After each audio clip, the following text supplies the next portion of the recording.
Bonjour monsieur, Oui, bonjour. présentez-vous s'il vous plaît. Oui, je suis Boris Ayokounou et conseiller technique surtout à la Croix-Rouge locale de Tréport et environnementaliste et jeune entrepreneur, formateur également dans la fabrication des pavés écologiques. Nous avons appris que vous transformez les sachets plastiques en pavés écologiques. Effectivement. Pourquoi êtes-vous engagé dans ce domaine? Oui, étant donné que je suis un environnementaliste, nous laissons savoir que notre planète est menacée aujourd'hui. Nous faisons face à une crise climatique dont les causes sont énormes. Donc, je vais apporter ma pierre à l'édifice pour la bonne gestion des déchets plastiques. Et je me suis rendu compte que nous pouvons valoriser ces déchets plastiques-là pour en faire quelque chose. Donc voilà la raison principale qui m'a poussé à m'engager dans ce domaine-là. Merci. Parlez-nous un peu de ces pavés écologiques. Voilà, les pavés écologiques sont des pavés réalisés juste à base des déchets plastiques Quelles sont et les du étapes sable. menant à la fabrication de ces pavés écologiques? Oui, avant d'avoir ces pavés écologiques, nous avons plusieurs étapes. D'abord, il y a l'étape de collecte. Nous avons des points focaux. Il y a les établissements scolaires.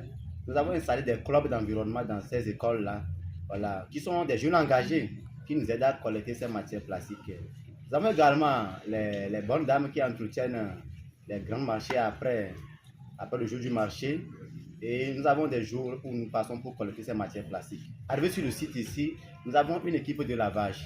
Nous lavons ces matières plastiques, nous les séchons, après ça passe au four. Voilà. Nous essayons quand même de les transformer. Voilà. Après un temps donné, ils deviennent des liquides et on ajoute le sable. Bien sûr qu'on pèse ces matières, puisque pour un certain nombre de quantités données de matières plastiques, il faut un nombre de quantités de sable qu'il faut ajouter. Donc voilà un peu. Et vers la fin, on ajoute le chlorure. Si nous comprenons bien, vous brûlez les sachets plastiques. Bien sûr que nous les brûlons. Ne pensez-vous pas qu'en brûlant, vous polluez? Nous sommes conscients que nous polluons. Que faites-vous pour compenser le CO2 dégagé? Voilà, c'est une question pertinente. Et nous tous savons bien qu'il n'y a pas zéro pollution, hein. Les vrais pollueurs sont là. Et je dis tout simplement que, par exemple, les matières que nous collectons au grand marché d'ici, et si nous prenons d'abord le marché même, derrière juste le marché, nous avons un grand dépotoir. Et plus de 80% des déchets de ce dépotoir-là sont renfermés des matières plastiques. Et lorsque la population est dépassée, elle n'a le choix que de brûler. Et en brûlant au beau milieu de la population, dans un premier temps, ça pollue l'environnement et de deux, ça porte atteinte à la santé de la population. Donc, nous sommes engagés à collecter ces matières plastiques afin de pouvoir les valoriser. Donc, face à ce problème, qu'est-ce que nous faisons? Nous plantons des arbres. Voilà. Il y a déjà plus de 100 plants qui sont mis à bout, mais même derrière, juste ici, en même temps, l'entreprise, nous avons également mis des plants. Et donc, nous savons bien que ces plants-là jouent des rôles très importants dans la vie. C'est eux qui absorbent le CO2 que nous dégageons souvent. Donc, aujourd'hui, nous sommes face à un problème. Et on ne peut pas trouver en même temps une solution efficace, mais c'est des approches de solutions. Voilà. Et nous pensons qu'en faisant ce geste, puisque dans un premier temps, ces pavés que nous fabriquons, voilà, seront vendus et on va avoir des bénéfices. Avec ces revenus, peut-être, on va faire quoi? On va commencer à payer ces plastiques, encourager ceux qui nous accompagnent à pouvoir les collecter. Et donc, c'est l'une des raisons pour laquelle nous nous sommes dit que il est vrai de ne pas les brûler, mais en brûlant, dans un premier temps, on a un côté positif et le côté négatif que nous pouvons dire, c'est peut-être ceux qui travaillent ici, hein, ceux qui travaillent, c'est pourquoi on a quand même des cache-nez, voilà, le matériel nécessaire, voilà, pour pouvoir avancer et voir avec le temps si on pouvait avoir accès à une machine pour essayer de valoriser, d'embrasser les préfectures comme la préfecture de Vaud, de Bamono et de Yoto, voilà, puisque c'est dans ces trois préfectures que nous collectons ces matières plastiques, voilà. Et je vous remercie. Quelle est alors la spécialité de ces pavés écologiques? Je vais te dire que ces pavés que nous voyons ici, par exemple, ce sont des pavés très résistants par rapport aux pavés ordinaires. Voilà. Et c'est juste à base des déchets plastiques et du sable.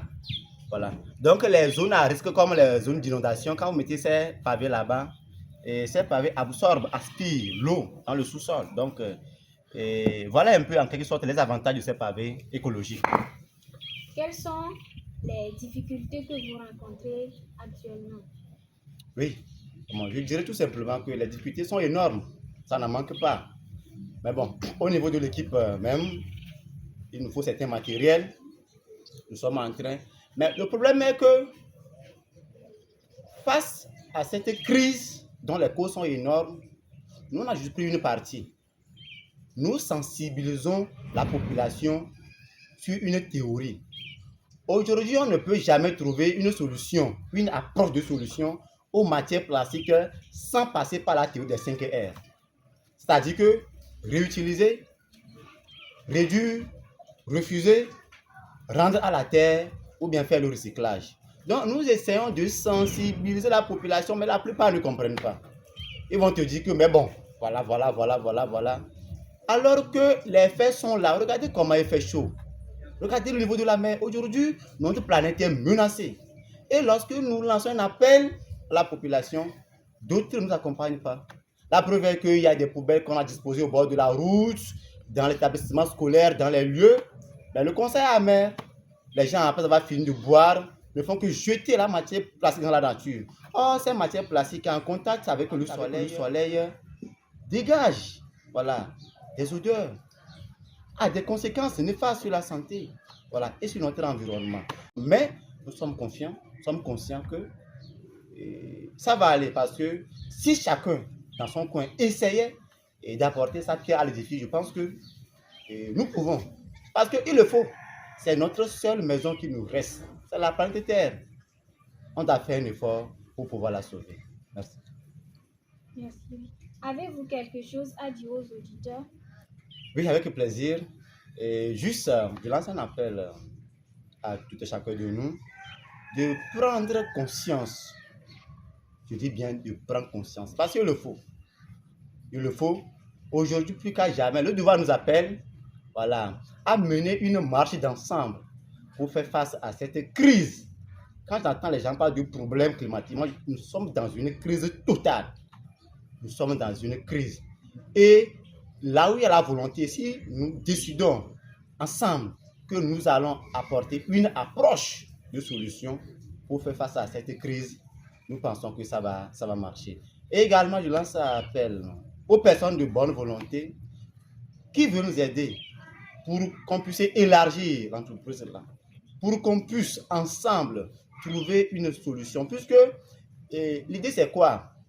Il a déjà estimé quelque part que projet zéro sachet dans ma commune, zéro sachet dans la communauté, dans la préfecture, dans la région et pourquoi pas au Togo tout entier. Donc, je vous remercie. Merci, monsieur.